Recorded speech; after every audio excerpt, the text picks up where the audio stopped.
Hey everybody, it's Bob. Welcome to the Modeler's Workbench. Thank you so much for watching. So after that large ITLA kit build that I did, I figured I'd do something small and quick. And I've had this Sylvan truck kit kicking around for quite a while. I have never built one of these kits from this company before, so it'll be a learning experience for me. Doesn't appear to be a lot of parts in this, so it should go together rather quickly, unlike a Jordan kit.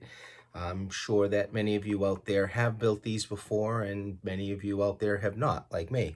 So let's head over to the workbench and we'll see how I do. All right, so when you open the box, you have a set of instructions, which not the easiest to read as far as what you're going to do. So look at the photo on the box, and not that the assembly is difficult, it's just that it probably would have been nicer to have some small drawings of things. I guess I'm mostly referring to these metal windows and stirrups, and it almost looks like you get a metal piece that goes on the side of the cab as like a detail piece. The instructions don't really show working with this, but I should figure it out. Everything else, you get tires, you get a half figure to put in some acetate. I'm leaning towards using gallery glass for the front windows, the back window, and then on the sides, maybe cutting some acetate halfway so it looks like the windows are halfway down.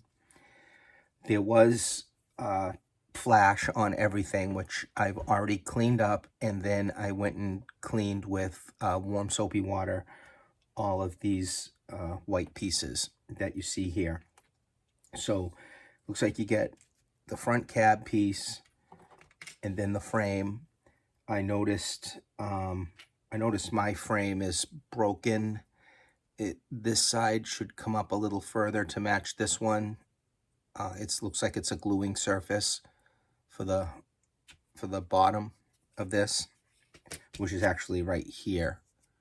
So here is the truck bed with a canopy molded into it, and then this piece would just fit on the bottom, glue it up, and then this would glue on top of that. And then you've got an interior cab here with a very, very tiny steering wheel that needs a piece of wire to go through it. But this would glue on top of that. And then the cab will go on top of that. You've got just a front and rear axle. It's like the differential sides. This is the back, here's the front. There are some locating pins, very, very small, with some locating holes on the bottom here, but they're pretty shallow, and my back side of the axle doesn't even have the locating pins on it. Then you've got a small drive shaft. You've got the back of this is a double wheel. The front part of the truck is a single wheel. So you get these rubber tires with some flash on them. I'm not quite done cleaning the flash off of these. They are rubber, and these will push over the wheel inserts like that. But the wheel inserts got to be painted first before I do that. Not a lot of assembly here. I think the hardest thing is going to be working with the metal on it. I'll have to take a piece of styrene and fix this little end, but that shouldn't be too difficult to do. Yeah, so I've taken all the flash off. I've washed them with warm soapy water.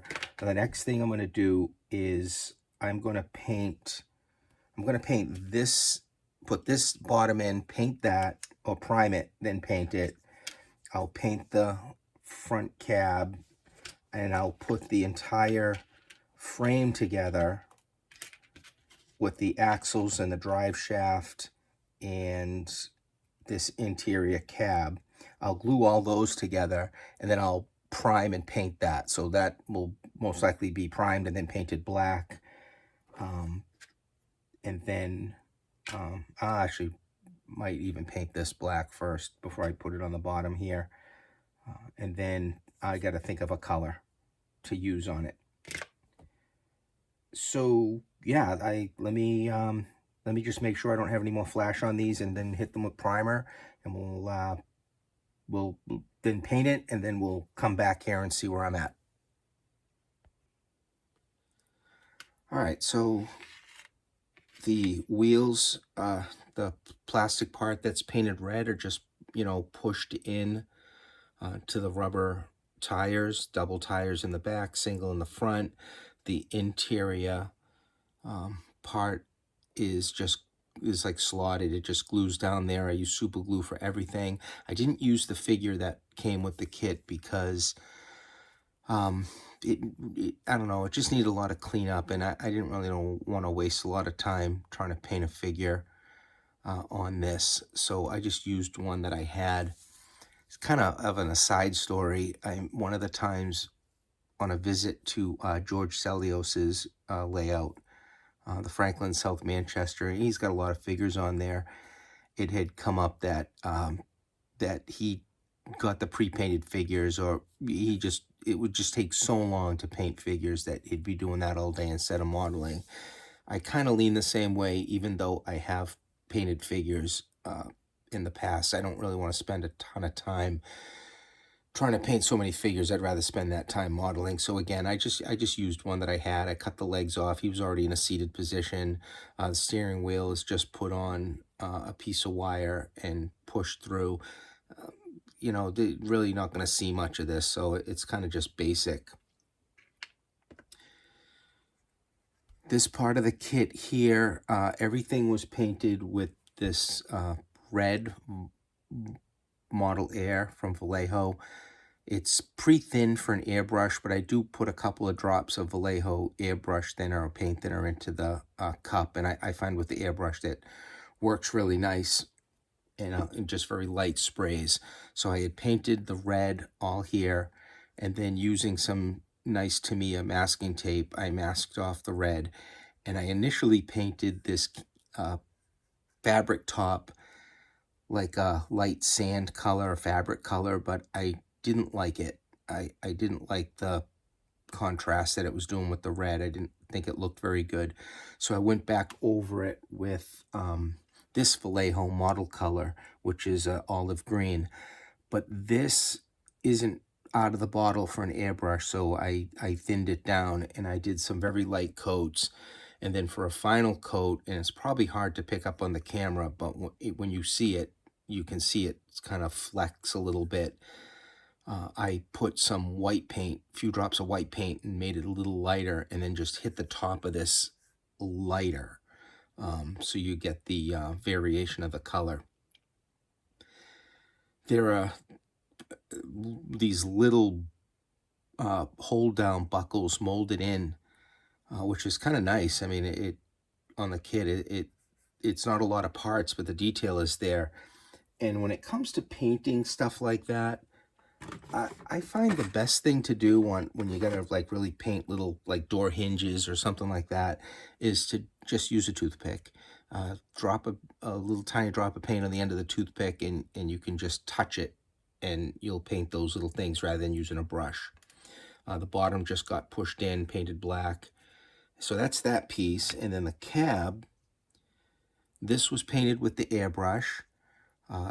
Then with a regular paintbrush, I painted the running boards black. And, talking about the toothpick again, I used this Vallejo chrome paint, and with a toothpick, I painted the parts that were going to be that chrome color. I'm not going to go overboard and hit everything because I just wasn't going to do that. The hinges and the gas cap, again, toothpick and then some dark rust color.